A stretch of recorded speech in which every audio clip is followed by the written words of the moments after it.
پہلی بیوی کے کہنے پر دوسری بیوی کو طلاق دینا۔ میرے شوہر نے مجھ سے دوسری شادی کی تھی پہلی بیوی کو بتائے بغیر، اب 1.5 سال بعد پہلی بیوی کو پتہ چلا تو انہوں نے مجھے طلاق دے دی اپنے ماں باپ اور پہلی بیوی کے کہنے پر۔ ایسے آدمی کی دنیا اور آخرت میں کیا سزا ہے، جب کہ وہ آپ کے بیانات بھی کافی سنتے ہیں اور آپ سے متاثر تھے مگر رشتے نبھا نہیں سکے۔ یہ خاتون نے اپنا نام لکھا ہے کراچی سے، لیکن میں نام ہائی لائٹ نہیں کر رہا، تو کسی کے ذاتی مسائل ہیں، ان کے میاں سمجھ جائیں گے میرے بارے میں بات ہو رہی ہے۔ اب ہو سکتا ہے صحیح ہو سکتا ہے غلط ہو، تو میں تو صرف مسئلے کا جواب دوں گا۔ اب قطع نظر اس سے کہ یہ خاتون نے جو اپنے شوہر پہ الزام لگایا یہ الزام صحیح بھی ہے یا غلط ہے، کیونکہ بعض دفعہ بیوی کے کہنے پہ نہیں دے رہا ہوتا، وہ عورت میں ہی کوئی خرابی ہوتی ہے اس پہ دے رہا ہوتا ہے،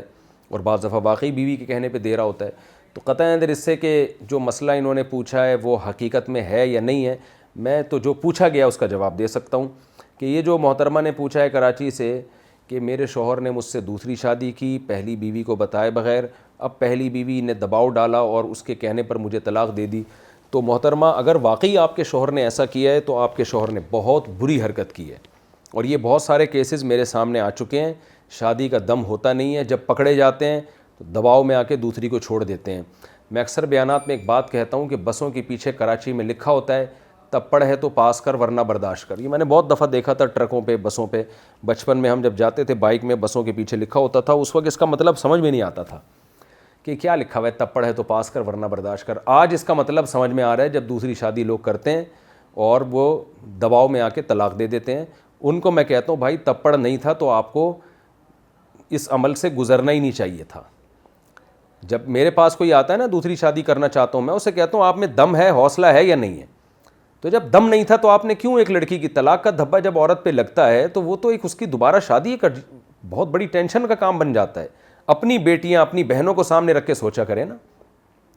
اور ویسے بھی طلاق اللہ کو ایک ناپسندیدہ چیز ہے، اور پہلی بیوی کے لیے مطالبہ کرنا کہ دوسری کو چھوڑو، یہ تو نبی صلی اللہ علیہ وسلم کی ممانعت ہے۔ آپ صلی اللہ علیہ وسلم نے فرمایا، صحیح حدیث ہے، کہ کوئی عورت اپنی سوکن کی طلاق کا مطالبہ نہ کرے لتکفی ما فی صفحتها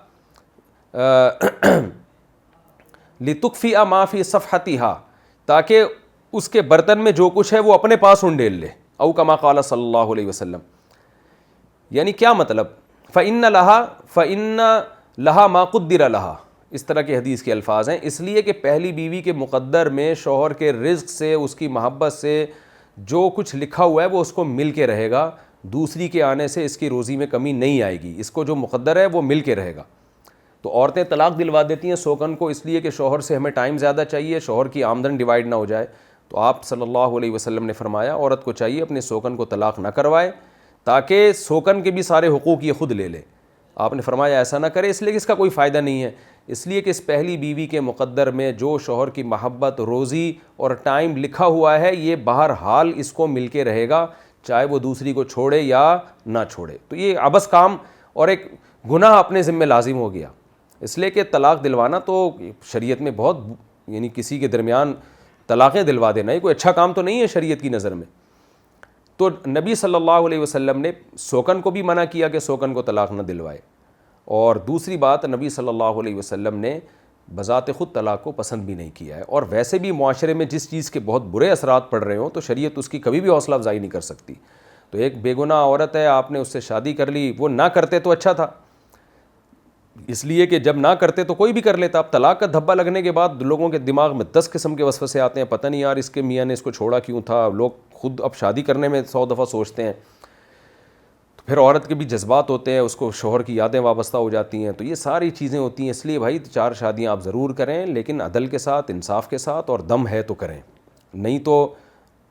دم نہیں ہے تو پھر نہ کرنا یہ کرنے سے بہتر ہے۔ میں تو کہتا ہوں دم پیدا کریں اپنے اندر، لیکن بہرحال یہ بہت بری حرکت ہے، اور یہ ایک خاتون کا کیس نہیں آیا، درجنوں خواتین کے کیس میرے سامنے آ چکے ہیں، کر لیتے ہیں تھوڑے دن مزے اڑائے، پھر برداشت نہیں ہو رہا تو چھوڑ چھاڑ کے بھاگ گئے اس کو۔ تو بہت ہی معیوب اور بہت ہی بری حرکت ہے،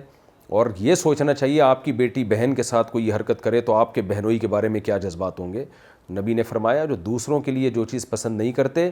اپنے لیے بھی وہ، یعنی جو چیز دوسروں کے لیے پسند کرتے ہو اپنے لیے بھی وہی پسند کرو۔ تو دوسروں کے لیے تو پسند یہ کرتے ہیں کہ وہ طلاق نہ دے، آپ کی بہن کو, آپ کی بیٹی کو, تو دوسرے کی بہن بیٹی کے لیے بھی یہی چیز پسند کرو. تو اگر آپ کے میاں نے اس طرح کا کام کیا تو میں ان کو نصیحت ہی کر سکتا ہوں کہ بھائی اب جب کر لی تھی تو اڑ جانا چاہیے تھا, کہ ایسی کی تیسی دیکھا جائے گا یار,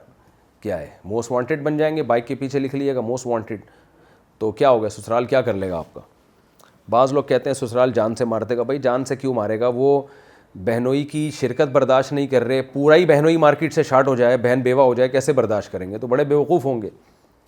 تو اس لیے, اور ٹائم جو ہے نا بہترین چیز ہے, جب بھی کوئی دوسری شادی کر کے پھنستا ہے تو ٹائم گزارے وہ, جیسے جیسے ٹائم گزرے گا تو زخم انشاءاللہ مندمل ہوتے رہیں گے اور حالات نارمل ہو جائیں گے. شروع کے 1-1.5 سال بڑا ایک جذباتی ہوتا ہے, تو اس میں مرد اگر صبر کر لے, تھوڑا برداشت والی پالیسی اختیار کر لے تو حالات ٹھیک ہو جاتے ہیں. شروع میں اتنا دباؤ آتا ہے کہ وہ, میرے سامنے ایسے حالات بھی ہیں کہ مرد لڑکے نے دوسری شادی کی ہے اور اتنا دباؤ آیا کہ وہ سٹا لگانے لگا بیٹھ کے دماغی سکون کے لیے, اتنا دباؤ آیا ایک شریف آدمی پر. لیکن جب ٹائم گزرا اس نے برداشت کیا, میرے پاس آیا کہ بھائی میں ڈیورس دینا چاہتا ہوں, میں نے کہا نہیں کرو یہ کام, برداشت کرو. لیکن جب کچھ مہینے گزرے ہیں, سال گزرے, تو حالات نارمل ہو گئے. شروع میں ایسا لگ رہا تھا کہ نارمل ہو ہی نہیں سکیں گے قیامت تک یہ, لیکن وہ ایک شروع کا ایک زور ہوتا ہے, مرد اگر اس کو برداشت کر لے, تھوڑا مردانگی دکھا دے, تو حالات نارمل ہو جاتے ہیں. تو نہ پہلی کے ساتھ زیادتی کریں, نہ دوسری کے ساتھ زیادتی کریں.